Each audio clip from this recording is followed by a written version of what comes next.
Welcome to PCMC. I'm Mike Bongiorno. PCMC, what does that mean? It means pop culture, children. I don't know. That sounds pretty toxic. I don't like anything with man in the title. Hey, listen, before you turn it away, just understand that I made up that title a long time ago. And you dug too deep in already. I can't rebrand now. But listen, this is not a podcast just for cisgendered heterosexual men. This is a podcast for everybody who loves pop culture. I think you're going to say this is for cisgendered hetero women, too.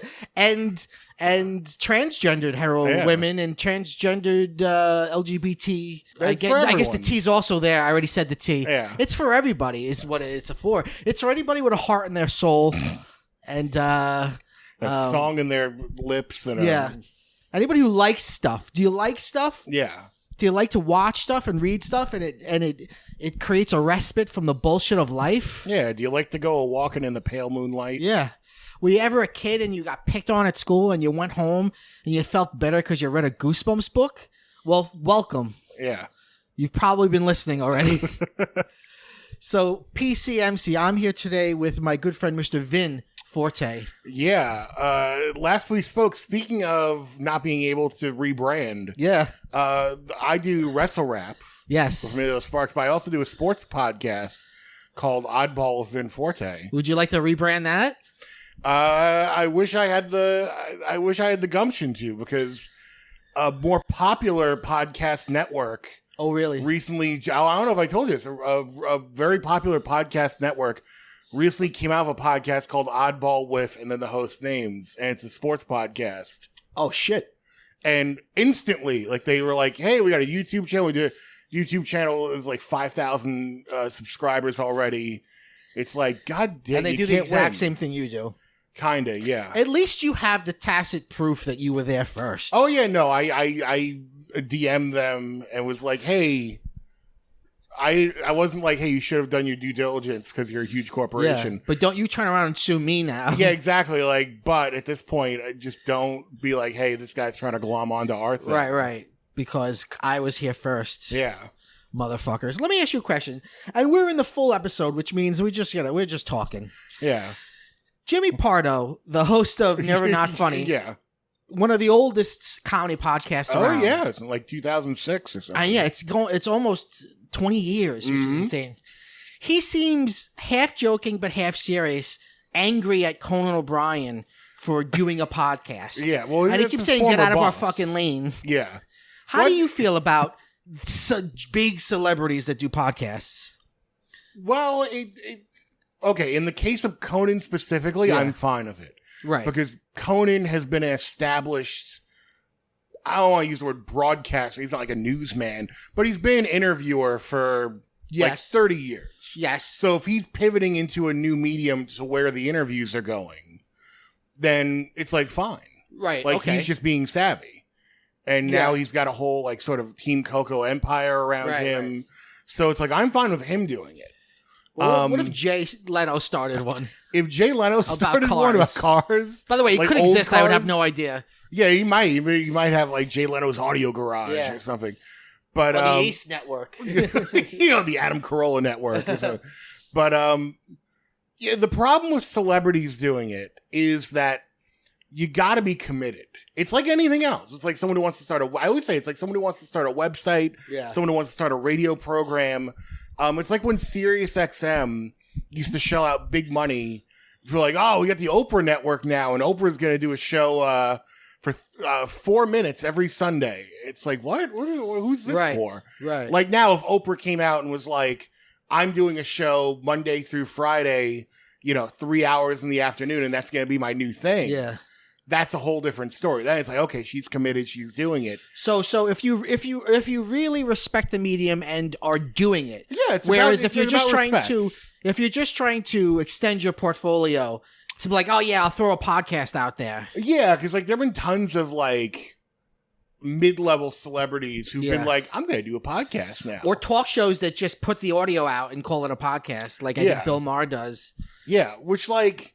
Sometimes I like that because it's like, okay, I can listen to it. It's a nice, like, bonus. Yeah. But yeah, like, as far as the celebrities go, there have been tons of like mid-level celebrities who've been like, I'm going to do a podcast now. And it's usually like some sort of lifestyle, like, here's what I can bring to the table. And then 5 episodes in, they're like, I guess that was all I could bring to the table. That was it. I brought everything to the table. Yeah, like, I guess I'm not that interesting. Yeah. I think I'm going to agree with you. I'm trying to think of a podcast that came out that I genuinely was like, oh, I hate this. Or I hate that this is happening. Oh, I know. I could tell you one. Lena Dunham. I did not know she had a podcast. I don't know if she still does, but she tried at one point. She did. And her whole... I've never seen someone so universally, like, despised. She sort of imploded to the point where everyone on every side disliked her. Yeah, because it wasn't just like... It wasn't just conservatives. Yeah, it wasn't like conservatives, like all these rich, New York elites. It was like... Because there came a point, I think, in the mid-2010s, maybe even the early 2010s, where there was a sea change. Yeah. Back to the average man and woman. Because there used to be this attitude of, like, especially here in New York, of the hoity-toity, like, liberal elite, and that was, like, what you should aspire to. Like, this is where I want to get to. Right. And that was epitomized by girls. Like, here's a great way of putting it. That was epitomized by Lena Dunham and girls. Right. Then there was a sea change where people saw that and were like, this isn't how it fucking is. Right. And you could look to something like Broad City as, like, the antidote to something like, or like a visual representation of, like, the opposite of girls. Yeah, that's an where it's like, point. here's how it really is. Because it seemed to be so much messier and honest and, like, self-deprecating. And girls seem to be either unaware or unwilling to really deal with the privilege of the characters. Like whatever jokes they were trying to make, they weren't in on. Right. Like, they did refer to the privilege, but also it wasn't... Yeah, it was always like... Because I watched. Do you remember what her podcast was called? No, I don't. The Duncast? Maybe. Dunkirk? Dunkirk. Welcome to Dunkirk. It was her and Kurt Metzger. It's just Dunkirk. But it's spelled D-O-N-E. Yeah. Because they're canceled. Vin, this is a full episode of PCMC. What does that mean? Well, it really doesn't have anything to do with the runtime. Yeah. It has to do with the segments involved. We do news, we do trailer corners, we do the chill sesh, where we just talk about what we're currently watching, and then we do our current obsessions. Oh, let's please get to these trailers first. Well, I got some news for us first. Okay. And then we'll get to these trailers. They're 3 doozy trailers. So this is from the Hollywood Reporter. Barbie becomes the biggest Warner Brothers movie ever. Beating the last Harry Potter movie in global box office. I know it's a popular movie, but that's kind of surprising. Greta Gerwig's movie has eclipsed the $1.342 billion grossed by Harry Potter and Deathly Hallows Part 2, not adjusted for inflation. Okay, so not adjusted for inflation. Okay. There's no end to Barbie's magic tricks. On Monday, Greta Gerwig's movie passed the 1.342 million. It's just making money hand over fist. Well, that ensures that we're about to get 9 other shittier Barbie movies. Yes. Oh, absolutely. I just read today, this is something I haven't heard, and we talked about this recently on the podcast, all of the hubbub around the new live-action Snow White and how everyone's mad at the girl who's playing Snow White because she's being woke and all that shit. Greta Gerwig wrote the screenplay for this new Snow White. Wow. So maybe a hit. Yeah. Or maybe, it'll be in the vein of Barbie and, it'll make a ton of money. Who knows? But that's pretty successful. She's pretty successful. One of the most successful, if you're just looking at dollars and cents. The most successful female director ever. Yeah. Incredible stuff. Have you seen Barbie?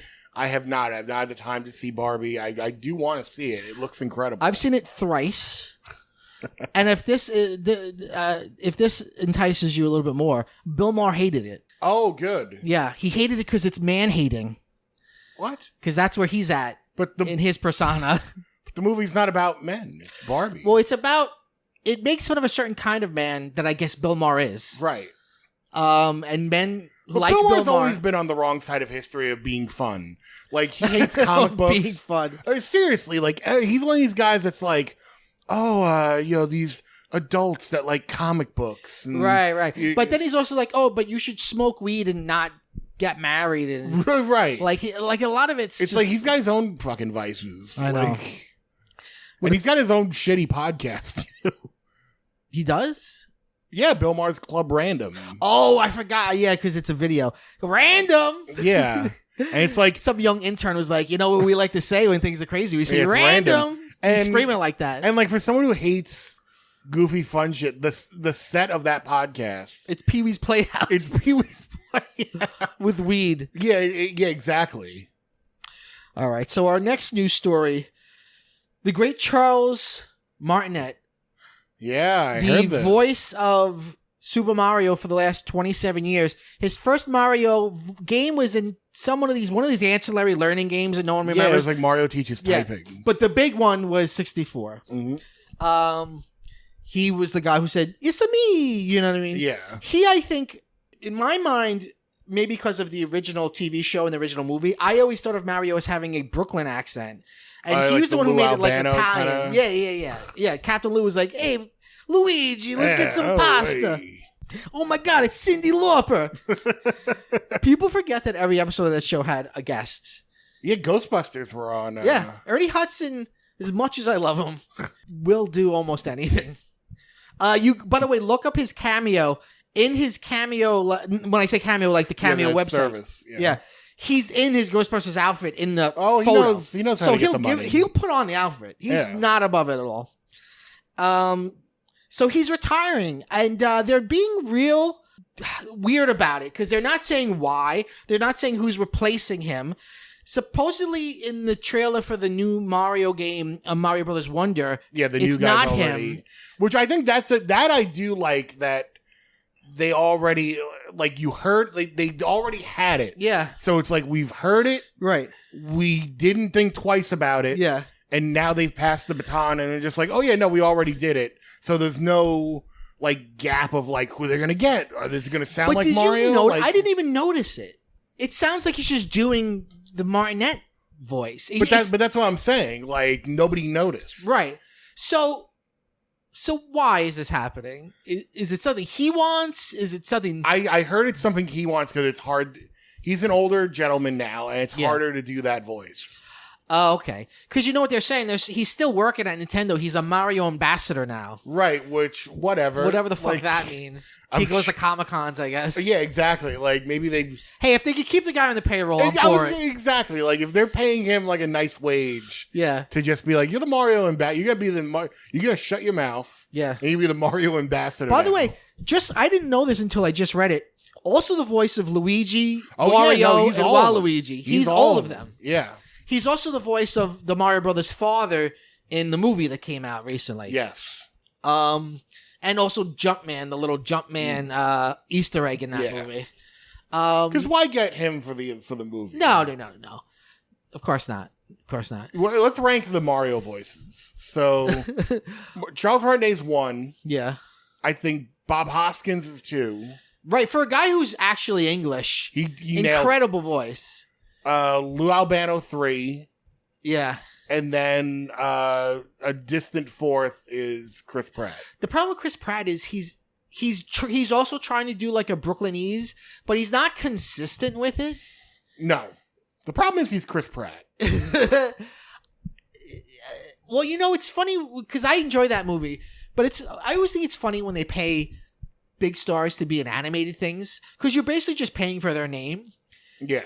Because you could any movie that has like Justin Timberlake is Boo Boo. Oh yeah. Well. In Yogi Bear, you could have hired any of these real guys, like fucking... Yeah, I'm sure there's someone right now who's like the legal voice of Boo Boo or whatever. Right, exactly. You could hire any of these guys that do all of those voice stuff. You could hire fucking... John DiMaggio or someone. What's his name? Maurice LaMarche. Who's the one who's Pinky? Paulson? Rob Paulson? Rob Paulson. Yeah.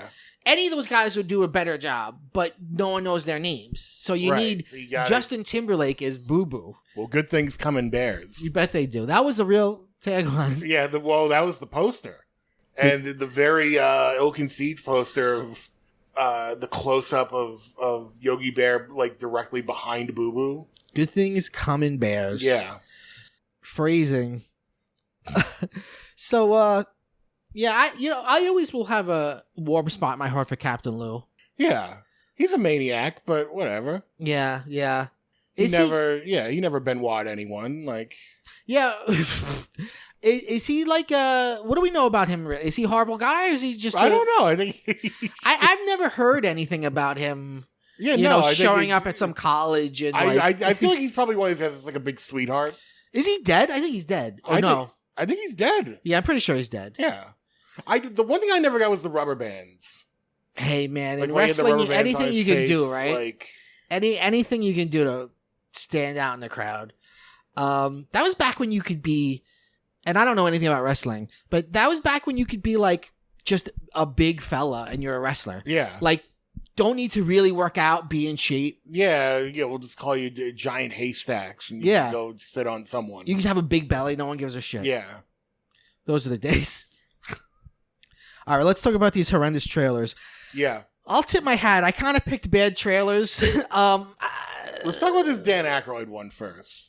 Please. What was it called? Zombie Town, based on R.L. Stine. Well, that was the big reveal to me because the trailer, like the video just, like the headline of the video just says Zombie Town. Yeah.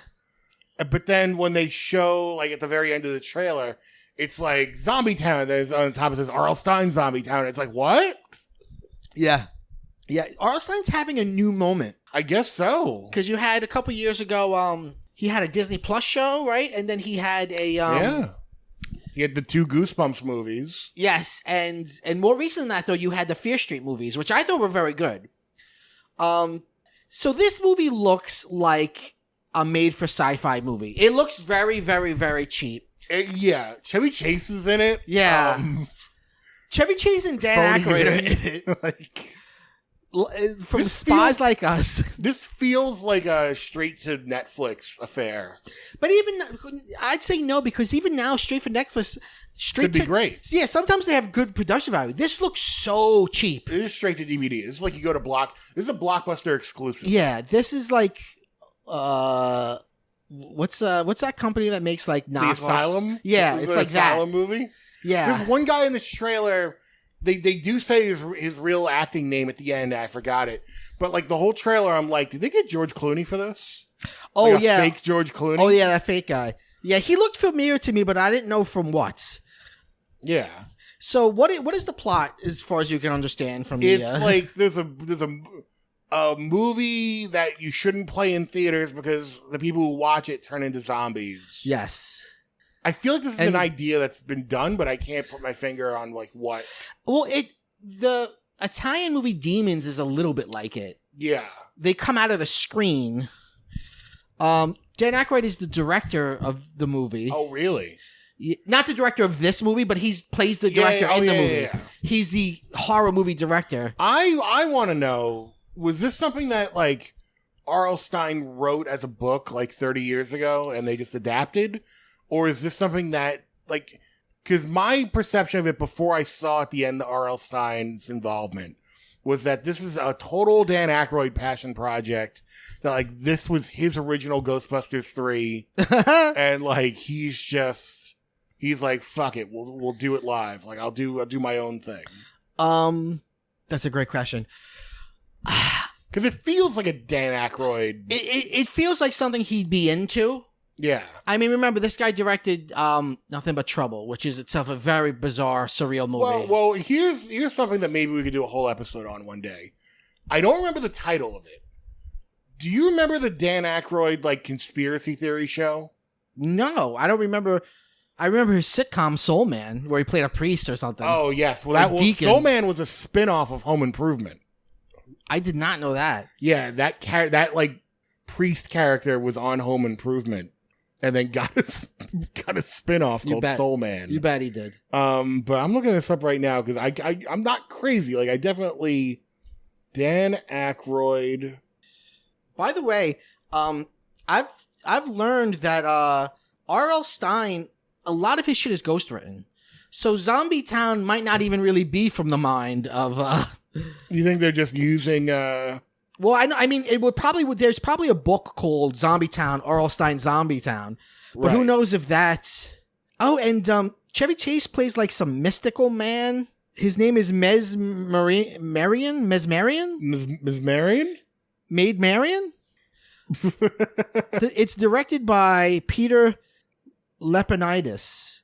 What did you do, Peter Lepinitis? Let's look. Lepinitis. Let's look at your... I think I had lepinitis once from Oh, yeah. Sushi. Did that clear up, or...? Yeah, no, I got the acroids from it. He directed Gnome Alone. Gnome Alone? Yeah. The Nut Job. Bolts and Blips. The fuck are these titles? Bolts and Blip Battle for the Lunar League. It got a sequel? You bet. Veggie Tales. Only 2 episodes. He was an animator. Oh, he's mostly an animator. So none of this is I don't know how this happened. Yeah, we don't know. We don't know. And that's all the information I have. That's all the information you could get on Oh wait, hold on. There's 1, 2. Is there more than 2? There are at least 2 kids in the hole in this movie. Oh yeah, Bruce McCullough is in the trailer. And Scott Thompson. Scott Thompson's in it. Not in the trailer, but he's here on IMDb. Okay. So I'm going to guess this was made in Canada. And it says R.L. Stine as Self. Yeah. What the fuck does that mean? Well, I guess he's in it. And then a bunch of kids, I don't know. Bunch of young people that, this movie looks terrible. Yeah, precocious children. They're kids, whatever. They're kids in a movie. Okay, so I'm not crazy. Yeah. The show was called Dan Aykroyd's Out There on the Sci-Fi Channel in 2002. Was the apostrophe S meaning is, like Dan Aykroyd is out there? Yeah. Oh, you bet. Rather than Dan Aykroyd's out there. I'm trying to look up, because I wish there was... So Crystal had aliens and ghosts. Yeah, it was a lot of just him, like, sitting at a table, like, interviewing people about Bat Boys. That's so weird. Like, I'll be 20... I don't know why I said 20. I'll be 100% honest with you. I don't know why I lost 80% there. I'll be 20% honest. I'll be 100% honest with you. As much as I love spooky stuff, I don't believe in anything. I don't believe in ghosts. I don't believe in vampires. I don't believe in God. I don't believe in anything. But I like spiritualism just as an aesthetic, as an idea. Right. It's interesting. But he believes in it. Like, the spiritualism movement started with the Fox sisters, which were these sisters that said they can speak to ghosts. They were mediums, but they were actually would be they would like crack their toes on, like they would go on stage to do this, and they would like communicate to each other, and basically like this is what started the spiritualism movement. And I saw Dan Aykroyd somewhere talking about the Fox sisters, and it's like, but Dan, we know. Yeah, we know they're bullshit. For historical fact. I mean, one of them said I faked it. Yeah. So why are you still talking about them like we haven't? I feel the same way about the people that The Conjuring's about. Like, these are con artists. We know that these are con artists. Why is there a film series about them like they're real people? Yeah. By the way, I just looked up to see if there was any footage of that Dan Aykroyd series. Yeah. None on YouTube. Well, that's because they don't want you to see it. They don't want you. Exactly. They don't want you to know. They don't want you to know the truth. So I'm not going to see this. This is like garbage. So our next trailer, I believe it's called Expendables 4. Expend 4 Bulls. Expend 4 Bulls. Expend 4 Bulls. They did the it's A rated as R a 4. This time. That is the trailer that you and I watched. That is all they're hanging their hat on. Yeah, they're like, you want... Because it's all these pull quotes that they pop up on screen where it's like, we want blood and guts. Yeah, like, and it's we like... want nudity. Quoted from some asshole's Twitter. Yeah, like, exactly. It's not like real people at all. Or it's real people, but it's not like critics or anybody. Yeah, they're just like, where's the guns? I was like, okay, I got to look up this series. Has this series not been R? No, it's been PG-13. Well, no, 1 was R, 2 was R, 3 was PG-13. Right. So there was just 1 that's PG-13. And now they're like, well, we're back R, baby. Fuck off. Are you sure that there all are? Because there might have been like unrated cuts. Oh, I'm not sure. Well, from what I don't remember. Because I remember seeing the first. it. Okay, because I remember seeing the first Expendables, and there was a big hullabaloo about like, oh, they didn't go as far as they could have because it was like PG-13. I saw the first Expendables with Emilio, and we were bored because I think I went with you guys. Okay, yes. I'm sorry, I do remember that because I think Joe Montanino was there too. Maybe. I just remember being so bored because I don't know if people remember that first one took itself seriously. Yes. And it took itself way too seriously. One of the weird hallmarks of the Expendable movies has been, okay, there's the people you want to see, like Stallone and like, Jet Li and stuff. But then it's like, oh, we got Kelsey Grammer. It's like, what? They're at the bottom of the barrel. The big one for this movie is an Andy Garcia.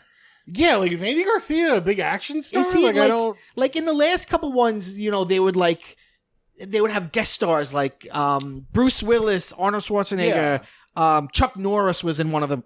Now we're down to Andy Garcia. What is it? I'm sure he did some bullshit action movie in the 80s. But do you think of Andy Garcia as an action star? Or 50 Cent. Has he been in all of them, or is he a new? I don't know. I think I saw the first 2 Expendables and did not see 3. So you saw 2. I didn't even see. I think I saw like 2. Half of 2. To be fair, I saw it like on cable. The one is the only one I saw in theaters, and I was pretty bored by it, and also shocked at how bad. And this is not just with the Expendables. This is something around that time that was a big bugaboo in action movies. Uh-huh. The bad fake blood. Oh, yes. So bad. Where, like, I don't know. It's hard to even describe. Like, I've never seen blood where you can tell immediately that it's fake. It just looks like Alex Mack. Nickelodeon's Alex Mack. It's a Capri Sun commercial. It's Capri Sun blood. It just immediately strikes you as... It's hard to do, I think. I don't know. They made uncanny blood. I'm going to use a term that I don't know what it really means, but I see them use it a lot on VFX Artists React. Yeah. I believe real blood has subsurface scattering, where light goes into the surface, and right. So it would never look like the fake. It would never look like one glossy. Yeah. By the way, I have no idea what I'm talking about. No, but like you're right, because in the Expendables, someone would bleed, and it would be like CGI glossy. It's just blood. cheap. It's cheap because we're at this point, or we've been at this point for a while actually, where cheap CGI is easier than cheap practical. Right. Practical, you got to build a rig. You got to it could be a pain in the ass. Yeah. So they're like, just throw blood in, and it's bad in action, but it's really bad in horror. Nothing's worse than a horror movie that has the CGI blood. Oh, especially when like it's not even in the same frame as the scene, where like there's like a blood squirting. Yeah. And you could tell like this isn't going to translate on podcast, but like the screen is here and the blood is like over here in the front. Yeah. Shooting in almost like in front of the scene. Yeah, because it's just not. It doesn't feel like it's in the light that's existing in that space at all. Yeah, I do remember that. I remember a very long meandering scene with Mickey Rourke, like talking about like someone died or something. Like he was really like the special long guest monologue. in that first movie. Super long monologue. That's like. But he was yes, I remember it because I remember distinctly thinking this story he's telling. I want to see this movie. Like as opposed to the movie I'm actually watching right now. Yeah. Because he was talking about like something way more interesting. I did hear a funny behind the scenes thing where apparently Mickey Rourke went up to the director Sylvester Stallone and was like, hey, this is a big monologue. Can I have 2-3 hours to rehearse it? And Sly was like, you got 15 minutes. And he's like, all right, brother, I got it. And that's what we got. Yeah. By the way, Megan Fox is in this new one. Yeah, noted action star Megan Fox. Is she like over? Is she back? I was gonna say, is she over? But I guess maybe she's been over. I don't know. Like when I saw her in the trailer, I was like, oh, weird. And then I was like, well, I actually haven't seen her in stuff lately. I don't know what her deal is. I don't think she's bad, by the way. I think she was underused and misused. And I think her attractiveness got in the way. Bay. Yeah, she's for sure. But I think she was good in Jennifer's Body. I think she was funny on New Girl.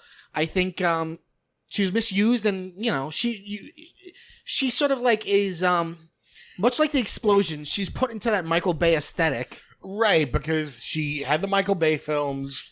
Then he would put the camera right up her fucking taint. Yeah. Then Michael Bay Ninja Turtles movie? Her. Oh yeah, with the camera. The camera's like up her taint. Yeah.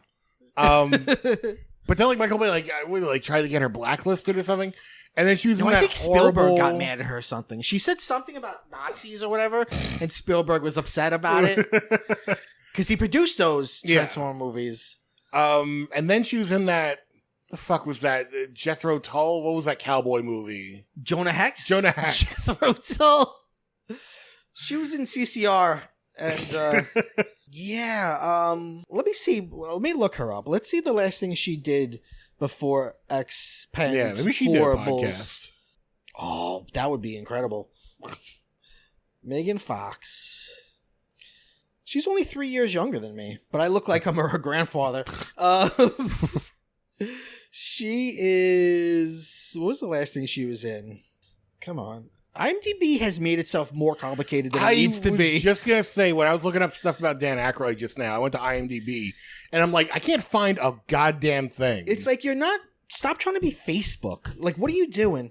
It's trying to be the IMDb social network, and I don't get it. Yeah, she's in stuff that I don't like. Johnny and Clyde from this year. Good Morning with a U, so I guess someone died. Big Gold Brick. Taurus. Night Teeth. Okay. These are things that came out. These are these secret movies. Think Like a Dog. Whatever. Whatever. She's working. She's bringing home a paycheck. I guess New Girl in 2017 and Teenage Mutant Ninja Turtles in 2016 is like her last real big things. Yeah. So it's been a minute. Yeah. Whatever. I don't know what these movies are even anymore. They look like they've gotten more fun than from that first one. So maybe I'll dip back in. It's rated R. I know. I heard that. And they also go out of the way to say fuck in the trailer a couple times. Just so you know. They say your mama's Expendables. They also do this thing that I've noticed a lot of action and suspense trailers do now with the music, where they'll take a licensed song, they'll keep repeating like the chorus, and then it'll like fade into like actual musical score. Yes. Where they use in this one they use Red Hot Chili Peppers' "Can't Stop." So you keep hearing "Can't Stop," and then it's like "Can't Stop." Yeah, they do that a lot now. Remember what the Quantum Mania trailer used Yellow Brick Road from Elton John, but then it went into the score? Yeah, that's so like a big thing now. Hollywood has perfected trailer making to all of our detriment. Because the trailers are like better than the movies. Yeah, the trailers are tighter than the movies, and there's more artistry involved. Oh, yeah. And you watch them and go, oh, this is going to be great.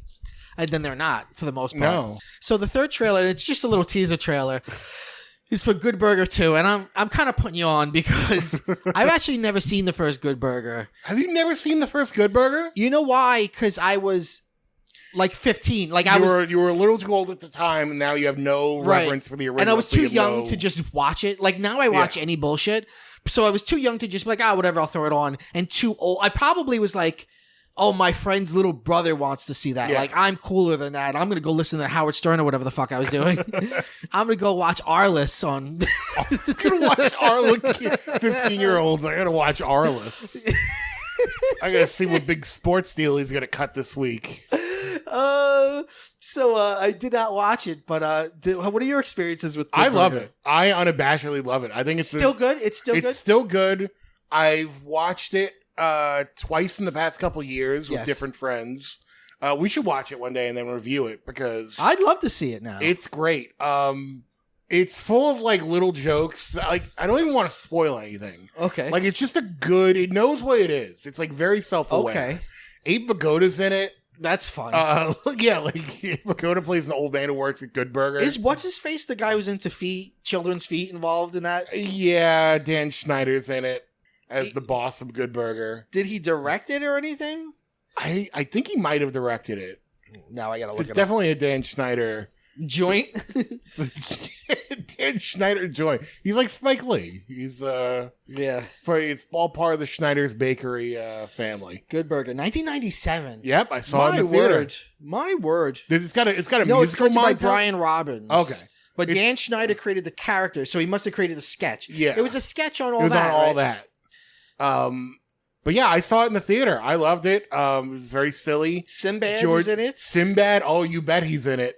Monique. Sinbad's great in it. I didn't realize Monique was in it. I'm just looking at the original cast. Shaq? Yes, Shaq has a cameo in it where they got to deliver a good George burger Clinton? to Shaq. I was just about to say, not only is George Clinton in it, he's part of a musical montage in an insane asylum. How about this for serendipity? Or synergy. Robert Wool, Arliss himself, is in it. Is in it. He gets a plays good burger. angry customer. You bet he does. So I remember the sketches from all that. It would be Kel's character was like a dumb kid who would like be the kid at the counter, right. And a grumpy grown up would go in and order something, and he'd fuck up the order. Right. That was the whole sketch. Yes. So what does the movie do? So let's break down Good Burger. I think we have to do an episode on Good Burger now. But basically, and it's actually a pretty good, like, simple idea for a movie. So Keenan plays a character who, in the opening of the movie, he's about to leave school for the summer. It's the last day of class. Okay, and he's the straight man, teacher. right? He's the straight man. Okay. Sinbad's his teacher, and Keenan has his parents' car. The brand new car. His parents are away for the summer, and he accidentally, and he doesn't have his driver's license. Okay. So he accidentally hits his teacher's car driving around, totals it, has to pay for it. Okay. Doesn't want his parents to find out. So now he's got to get a job at Good Burger to make up the money to pay for the car. So now he's working at Good Burger. Okay. Now here's where the real plot comes in. All right. A rival burger place called Mondo Burger opens across the street. All right. That's like this they make like these comically gigantic burgers that by the end of the movie, spoiler alert, you find out are pumped with steroids. Okay. Steroids was a real buzzword in the 90s. Steroids is a real buzzword. But like this place, Mondo Burger, is like they're treating it like it's like a nightclub. Like it's the cool fucking place in town to go. And they're just putting Good Burger out of business. Right. But then despite that they're both corporations, one store matters. Yeah. Okay. But then so Good Burger's going out of business, but then Ed brings to work like he's sitting down one day, they're having a conversation. Ed is Kel. Okay. And Kel's character has this secret sauce that he makes. Okay. And he accidentally gets some on Keenan, and Keenan's like, wait a minute, this is actually pretty good. So now they have a secret sauce that they now put on the burgers. And that brings more people back to Good Burger. Does this movie have gross out stuff in it? No. Oh, okay. Not really. Okay. There's like a little gross out here, but like there's nothing... no special sauce on some child's feet. No. at the behest of Dan Schneider. No. But then so they're back, but then there's interplay between Keen's character falls in love with someone. Who's Abe Vigoda in this mix? Abe Vigoda just plays an old man who works at Good Burger. So the joke is old man with a young person's job. Old man with a young person's job. I'm for that. Yeah. If you kids don't know, Carmen Electra has a cameo in it. Like they try and get this because Mondo Burger sounds so 90s. Oh my god. Oh yeah, because this is why I love it. Like Mondo Burger finds out about the secret sauce, so they try and infiltrate Good Burger to get the sauce recipe. Sure, right. So they send Carmen Electra to go on a date with Kel to seduce him into oh, tell me your secret to the secret sauce. Okay. And they end up going to mini golf, and he shoots a mini golf at her face, and she gets incapacitated. It's a whole big thing. Then they frame Keen and Kel. At some point, they dress up like ladies, don't they? No. Yes, they do. Near the end. Yes, they do dress up as ladies. Because when they try and infiltrate Mondo Burger. In 80s and 90s, when you had a wacky comedy, you needed at some point where the men dress up like ladies. How do you feel about Keenan? I used to not like him, and now I respect him. It's sort of like he's put in he's like the John Cena of comedy. Like, people didn't like him. Like, people liked him, then there was a point where people, like, rebelled against him, and now people are like, oh, he's an old stalwart. I mean, he's had a comedy career like no one ever has. Yeah, between, like, all that, and then Kenan and Kel. Like, he was a kid star before. He's been on SNL for a long time. So, what are your feelings about Good Burger 2? I'm sure I'll see. Is it going, like, right to Paramount Plus? You bet it is, yeah. Probably the smart choice. I'm interested in what anytime they, like, decide, 20 years later, we're going to reinvigorate a franchise, I'm curious how it goes. Right, because it's like... Because it's not like we're doing it 3 years later, 5 years later, because it's a time period... Okay, so you put out a movie, 2 to 3 years later, you do a sequel. Yeah. But if you wait, like, 5 to 7 years or 10 years, then it's like, you waited too long. But there comes a point where if you... wait even longer, then it becomes a curiosity as to like, well, what are they going to do now? Right. And it's also like, who is it for? Because it's like your original fans they won't have nostalgia for something that's brand new. So you would want to update the comedy a little bit, but you might also go for the exact same kind of, it's the same thing that happened with Fuller House. Like people tuned in because they loved Full House and they had that nostalgia. And then it's like, I'm watching a kid show. Yeah. This isn't very good. Yeah. So it's like, who is this for? I think they're also banking on because the one thing that I think we forget, like our generation, is that when we grew up, there are things that we liked and watched that were made in like the 70s and 80s. Like, sure, yeah. Like things that were omnipresent that we just take for granted. Like, here's a great example: Flintstones. Sure. Flintstones have just always been around. Right. To us. But there was a point where the Flintstones were brand new. Right, but when we were younger, especially when I was younger, there was a smaller landscape. Like, you had syndication of older stuff. Now, I think there's so much stuff. I think like a young, I don't know. But you might be right. They might know Good Burger. Right, like they may, because they may have gone viral or... Do you think Kel asked Kenan to do this? I don't know, because it's been like a whole saga. Because Kenan doesn't need this. No, Kenan does not need He's this. also in those troll movies, which make bazillions of dollars. Yeah. By the way, recently went to a movie, and they played the trailer for like the new Troll 4, whatever the fuck it is, and this little kid behind me lost his shit. He was like, they're making another troll movie! Listen, they wouldn't make more if people didn't watch them. I know, the kid did not understand the simple basics of supply and demand, but he was so thrilled. All right, you know what? Let's take a break, and we'll come back with a chill session. Yeah.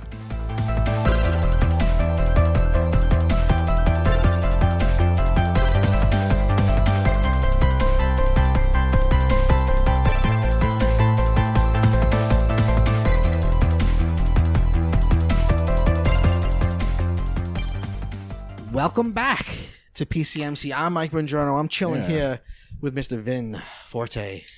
Yeah. How are you? I'm good. This is the chill sesh. Yeah. This is the sesh where we chill.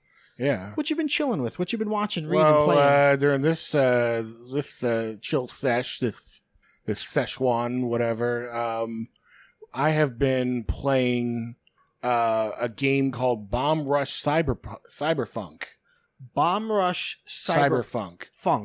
What is this? This is, you can get it on Switch, you can get it on PC. It's coming out September 1st on all the other consoles like PS5 and Xbox, whatever. This is basically a spiritual successor to the Jet Grind radio games. Okay.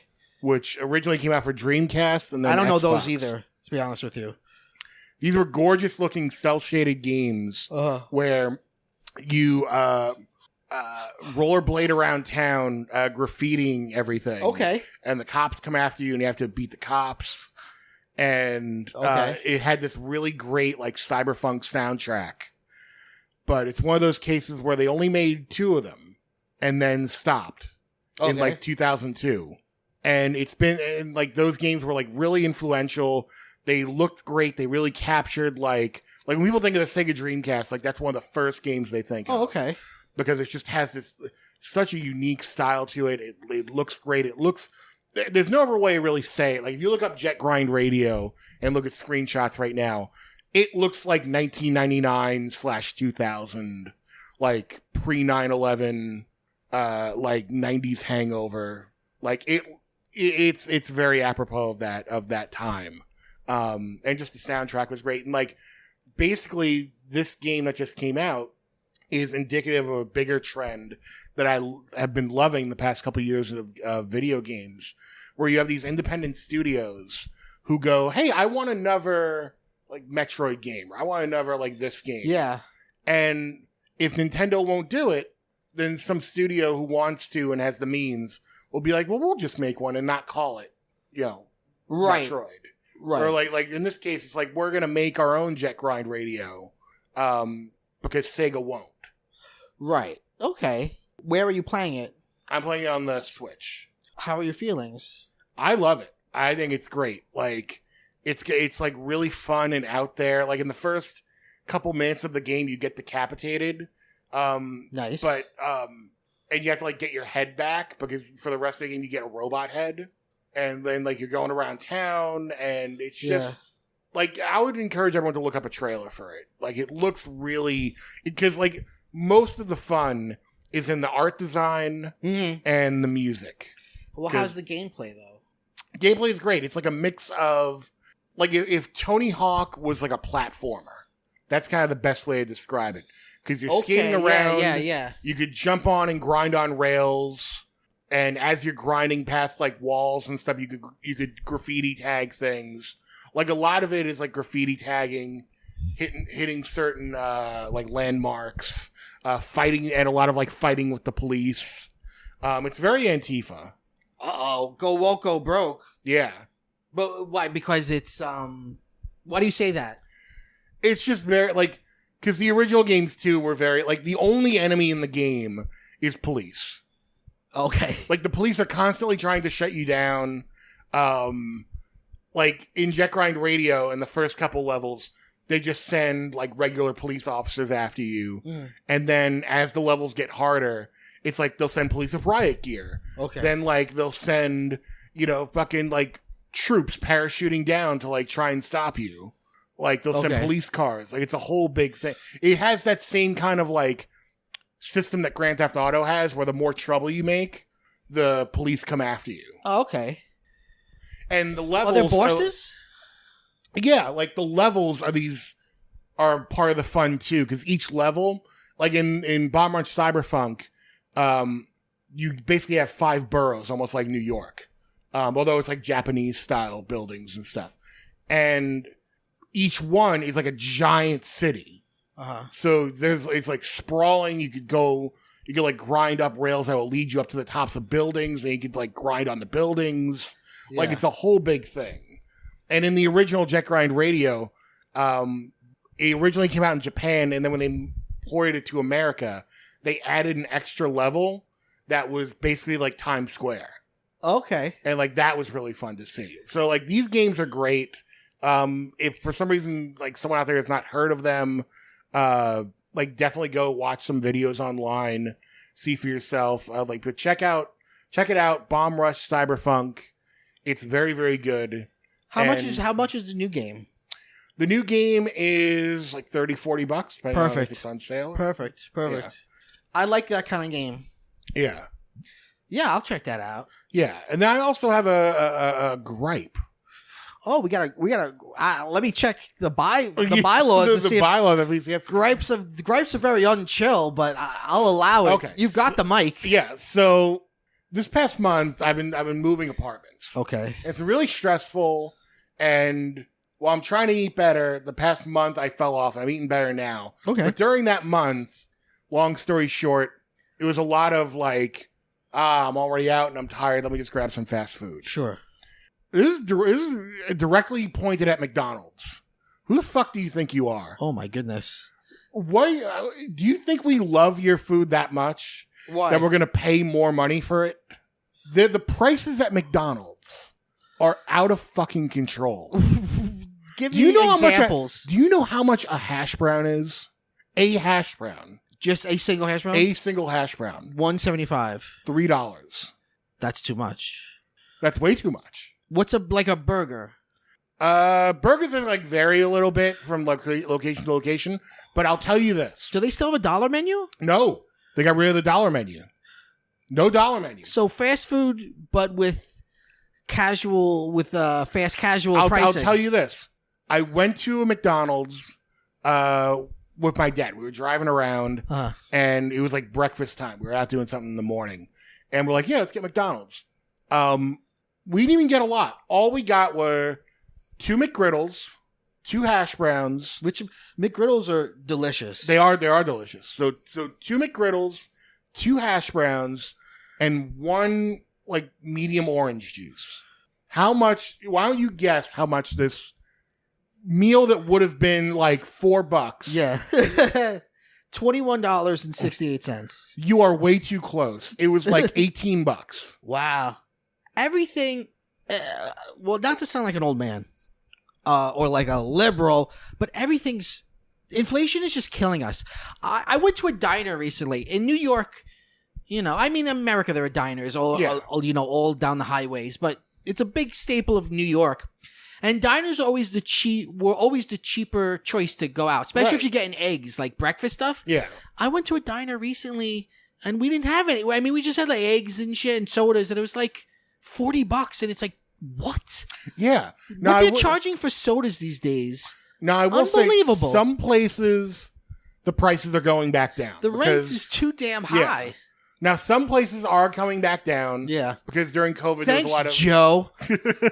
By the way, I recently got a side note. I have crippling student loans, and because of a new plan that Joe and Kamala put in place, I'm actually paying much less. Oh. So I say with all sincerity and no irony. Thank you, Joe. Thanks, Joe. Yeah. Thanks, Joe.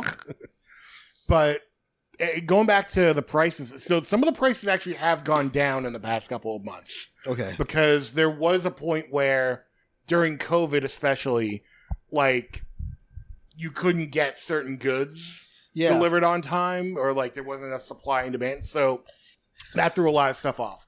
So right now we're seeing this thing happen where some places are keeping the prices high because they want to be assholes. Yeah. But a lot of places are actually lowering the prices.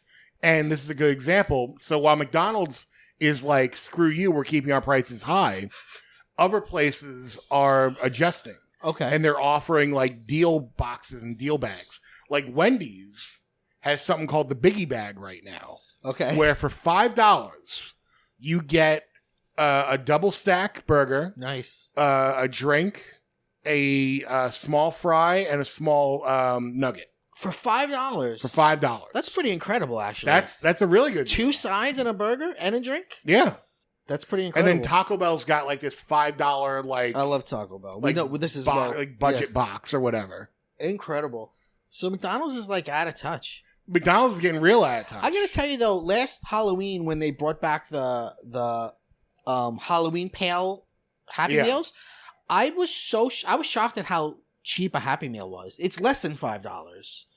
That's what I've heard, that like if you get, it's like one of those weird like food hacks that you see on TikTok. Yeah. Where it's like, oh, get the kids meal, but just upgrade the side. And it's like, I was shocked at how, at one point, because it's the same burger. I wanted to just buy the pail, and they were like, no, you can't. And I was like, please, can I? And they're like, no, you got to do it. And I was like, all right, fine. How much is it? And they were like, $3. And I was like, all right, fuck, all right, fine. Here's another ding against McDonald's.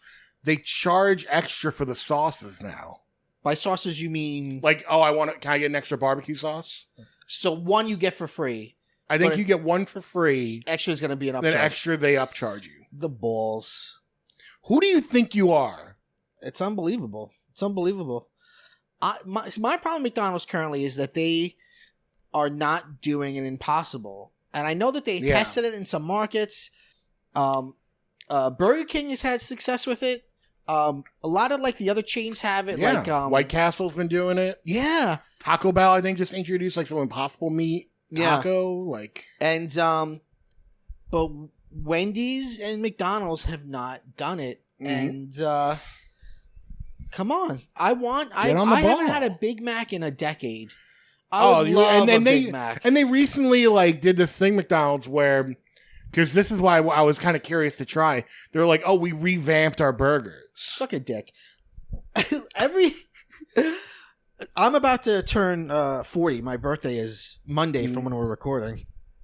And for a lot of my life, from like 18 to like 30 something, didn't matter what day of week it was, didn't matter what other plans I had. If it was my birthday, I was getting McDonald's. Right. Even if I was just going through the drive-thru and getting it for lunch, and then later I was going somewhere for dinner, fancy schmancy. Yeah.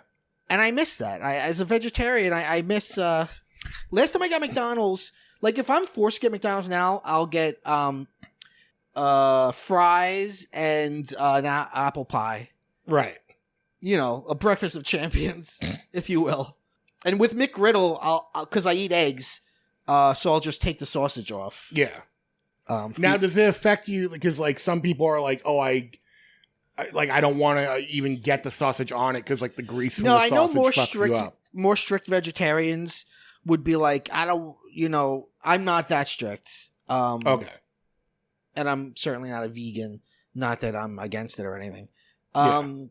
Yeah. Damn, I would love. I'm just dreaming now about a Big Mac.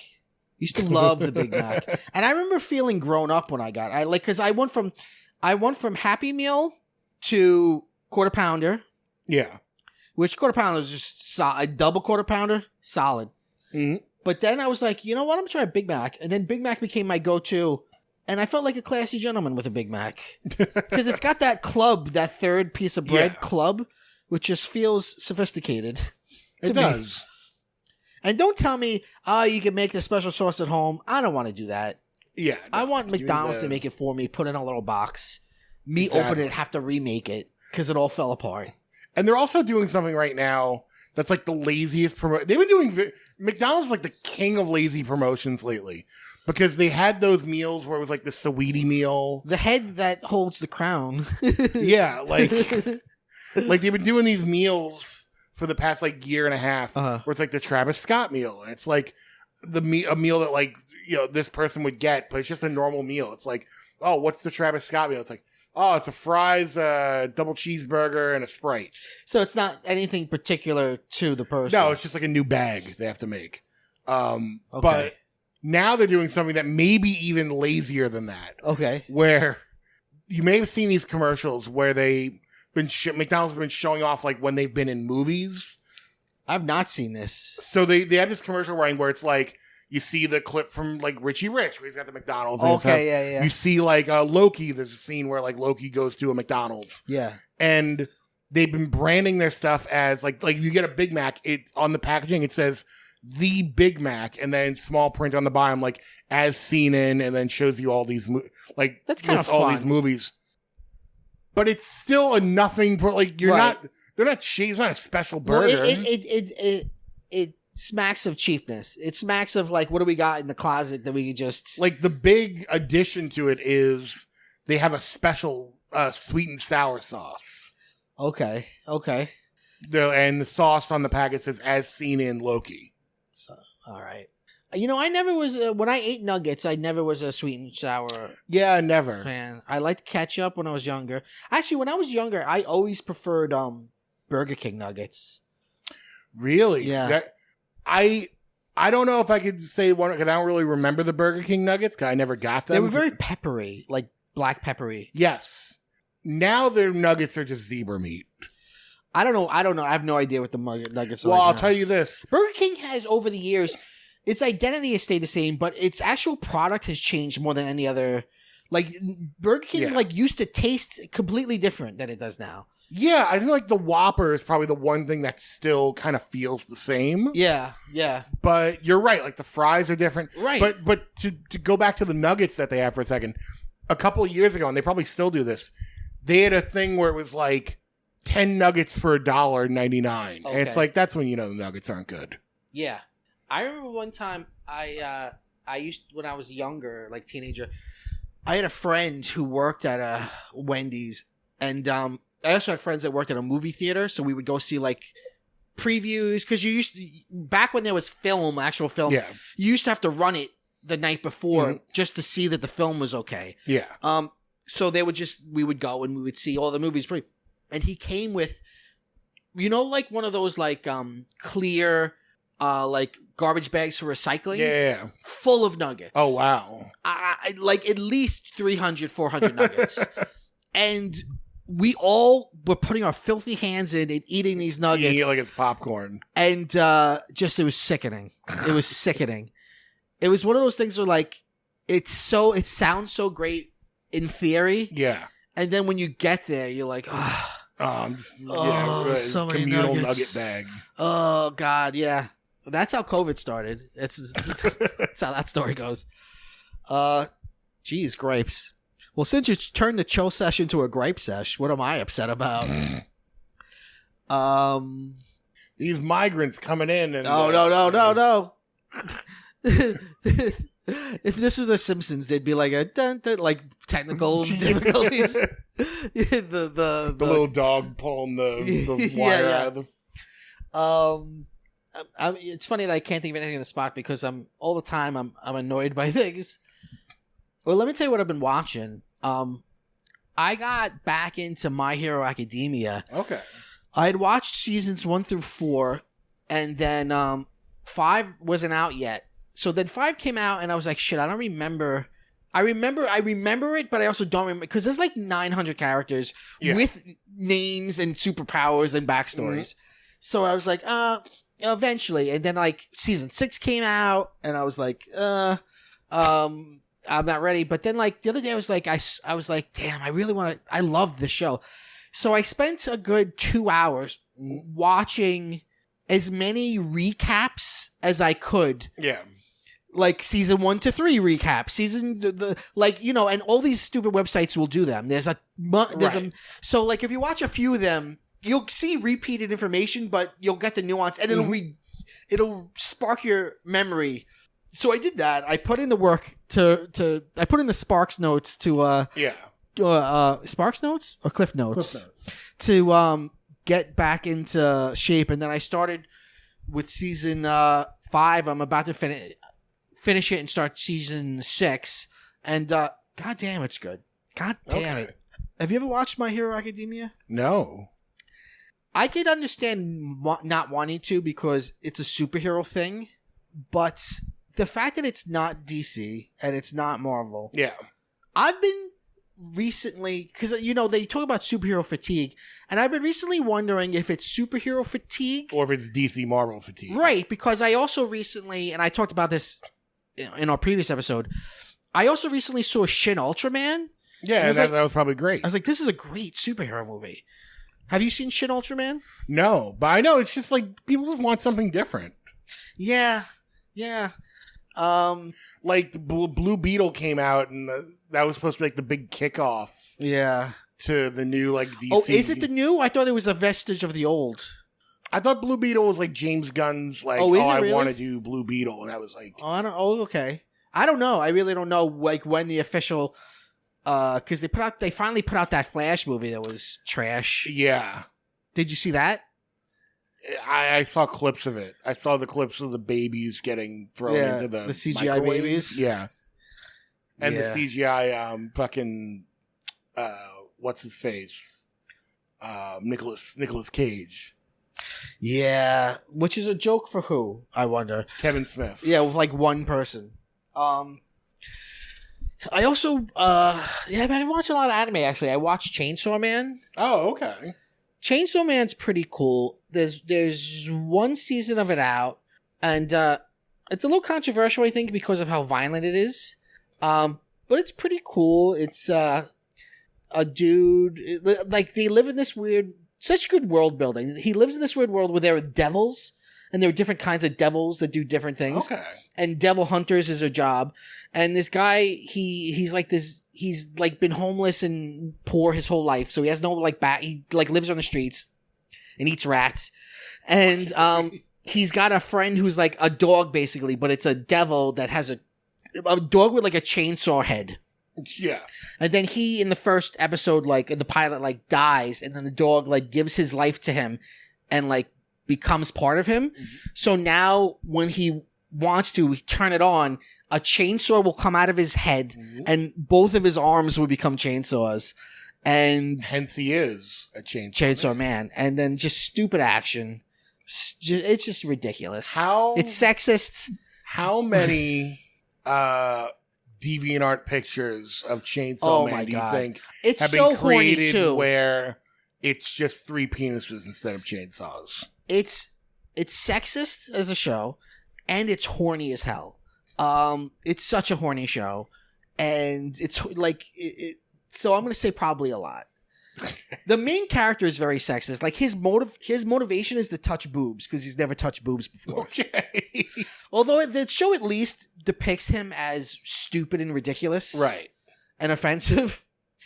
But it's just wild anime. It's just like, what the fuck? And I think both are on Hulu, which is a good place to get anime. Yeah. I've been chilling with that for the most part, and I saw that, speaking of Shin Ultraman, Shin Kamen Rider is actually on Amazon Prime, which is crazy because I felt like I waited a long time for Shin Ultraman, and then Kamen Rider is just here. It's just here. It's out. So I want to see that and finish the Shin trilogy. Ooh. But yeah. This has been a weird chill sesh. Let's come back with obsessions. Yeah.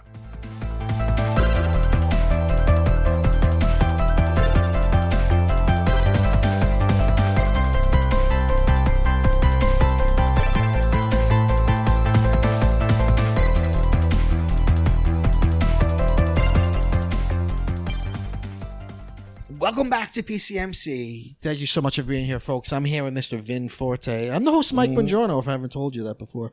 So this is Obsessions. These are the things we're currently obsessed with. Vin, what are you currently obsessed with?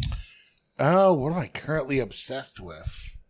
I would say I am currently obsessed with going through the new, I don't know if I mentioned it in the last, well, because we haven't done one of these in a while, so I wouldn't have. IDW is currently doing a new run of Star Trek comics. Oh, okay. That started almost a year ago. It started like last October, like late October.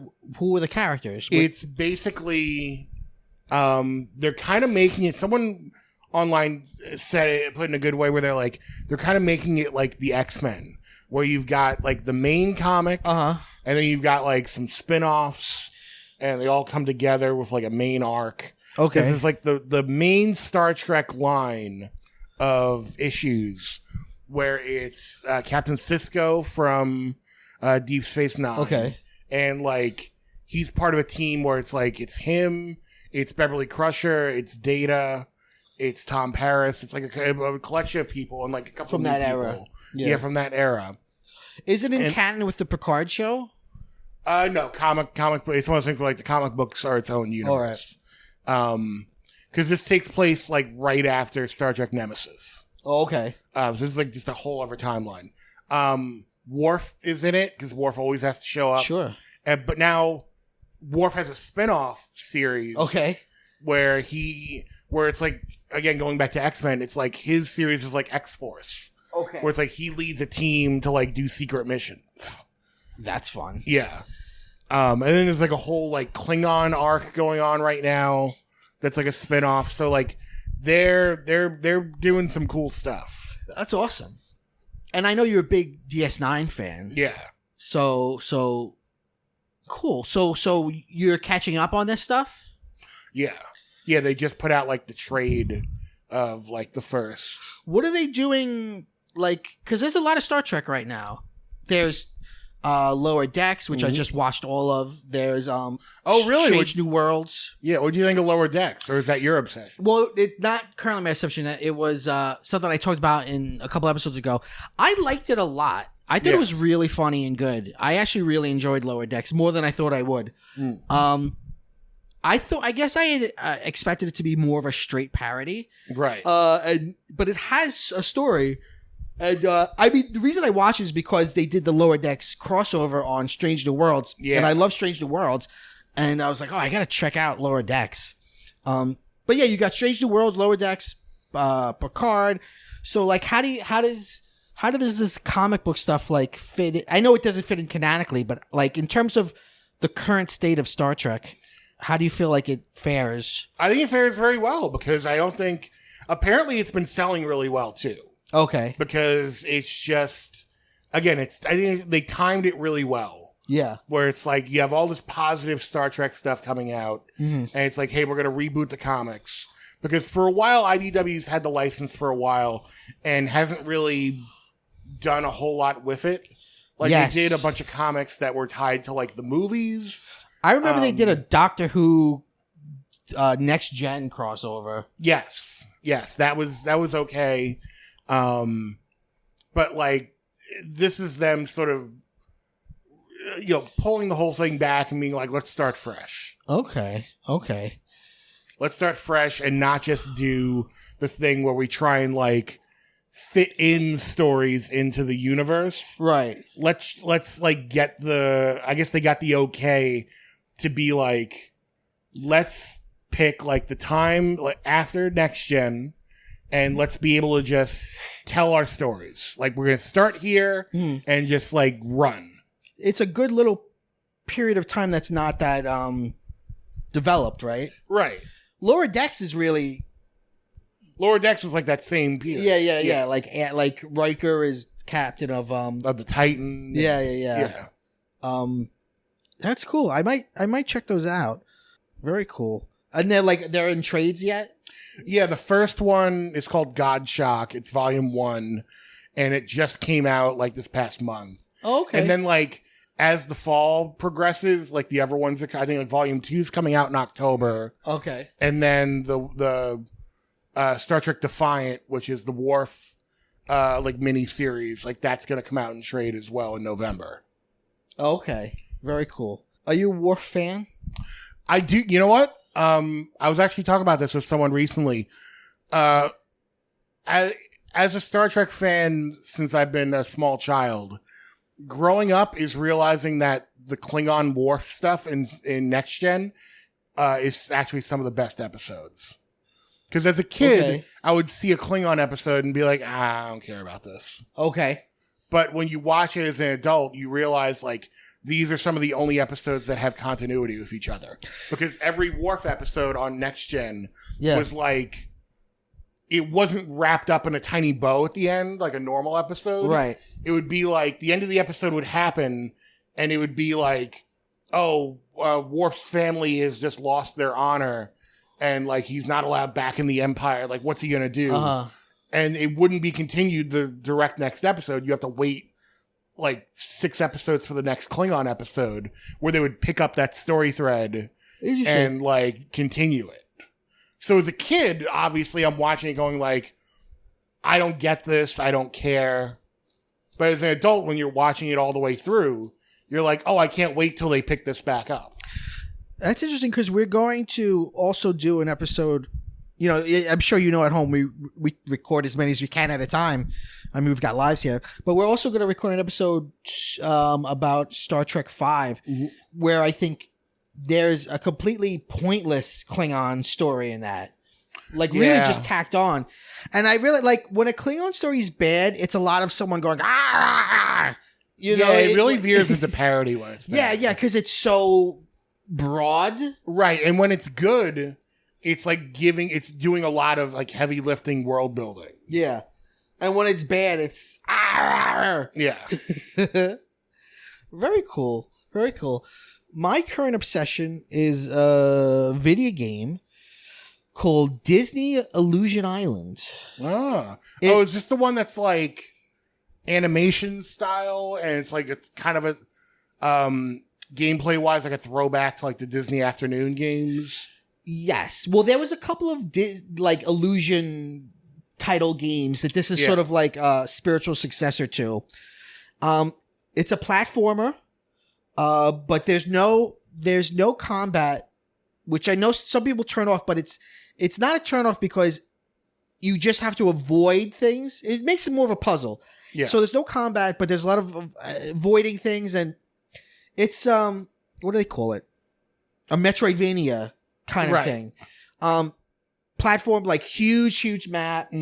a lot of puzzle solving. You can play as one of the 4, Mickey, Minnie, Goofy, or Donald. It's that new style. Well, actually, it's kind of its own animation, but it's in line with the new style animation. That's part of the Wonderful World of Mickey, and also the new Mickey ride, where it's like it kind of seems like a throwback toward the 30s. Mm-hmm. It's got some good humor in it. I actually really enjoyed it. Like, cool animation and just fun gameplay. And like, I 100'd it, which is something I don't normally do. Mm-hmm. But I was just it's funny, like I can't watch a movie a million times. Like, there are some movies I have watched a million times, but I can't watch like a movie twice in a row. Yeah. Or same thing with a show. Like, I know people that can like binge a show and then start again from from episode 1. And it's like, to me, I feel like, you just took this journey. Right. And now you're going back to, so much more than the characters. But with games, I can, because you get into the rhythm of the game. You got that thing where if you've been playing it for a while, you kind of close your eyes and you can still play it in your head. And you get that rhythm, and it's just the love of the game. It's like playing a musical instrument. Yeah. Not that I would know. So, like, I just played it till I got 100, and then I was like, okay, well, let me do it again on a higher difficulty. So, I'm still doing it, and that, when I like a game, I'll play it for months solid. Yeah. I'm not somebody with my game consumption. I'm not like a new game every week. I like what I like, although I do try new things, and I'll just play it and play it. Like, I kind of missed it, even though I was waiting for it. The new Bendy and the Ink Machine game is out. Oh, okay. And I'm gonna get that and play it because I love the first one. But yeah, this it doesn't. It's not like I know Disney turns people off because there's a lot of bad Disney games. Yeah. But think of the good ones. Think of your DuckTales and the good stuff. It's a really fun game, and it's in that like $30-$40. Yeah. I play it on Switch, and I don't know if you're like this with Switch. I have to decide before I start playing if I'm going to play it on the TV or play it handheld, because I can't switch once I start. Right. Because then it just won't feel right to me. And so I play it handheld. Okay.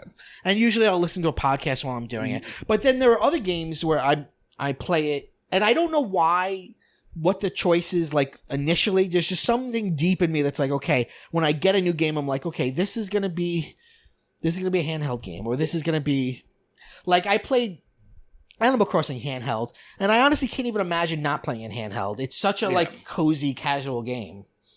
Right, but then if you play like Zelda, like that, I would want to see. Right, exactly. Screen. Yeah, right. So, that's my current obsession, and go and play it. Vin, by gum, we did it. We did it. Thank you so much for being here. Why don't you give us some plugs? What else are you working on? You plug the Wrassle Rap with me and Emilio Sparks every Saturday. And you spell it weird, right? Wrassle Rap, WRASSLERAP. Okay, that's important to know. That is important to know. They spell it silly. We do spell it silly. I didn't come up with it, Emilio did. And I also do another podcast called Oddball with Vin Forte. It's about sports. Go check that out. It's I also put the episodes up on YouTube, youtube.com/@oddballpodcast. Yeah. I'm also on Twitch a bunch. Yeah, you've been doing a lot of twitching. Yeah, twitch.tv/MightyVin. Yeah. You follow me on Twitter and Instagram. Twitter @MightyVin, and on Instagram @VinForteNYC. No, Twitter, is that like X? That is X. Oh, okay.